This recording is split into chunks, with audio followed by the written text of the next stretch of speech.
আপনি যদি আর একজনকে শ্রদ্ধা না করেন, আপনাকে জাতি শ্রদ্ধা করবে না। শ্রদ্ধা করা শিখুন, জালেম হওয়া শিখেন না।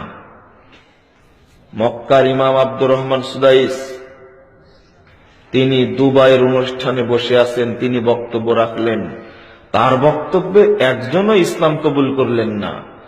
কিন্তু যখন জাকির নায়েক নাড়ি কাটাছেঁড়া করে এই লোকটা দাঁড়ালেন, তখন শত শত ইহুদি দাঁড়াচ্ছে আর কালেমা শাহাদাত পড়ছে।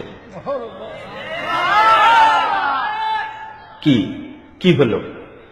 আব্দুর রহমান সুদাইসির মর্যাদা নষ্ট হয়ে গেল?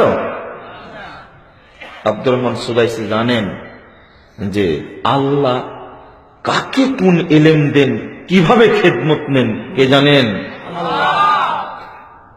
মতিউর রহমান মাদানী বাংলাদেশে আসেননি, কোনোদিনই আসেননি।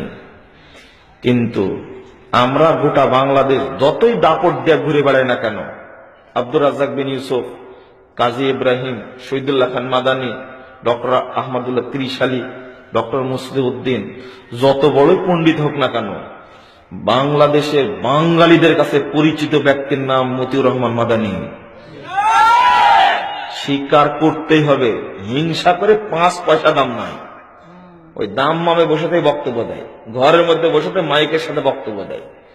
এটার কারণে তার খেদমতটা আল্লাহ এমন ভাবে কবুল করেছেন।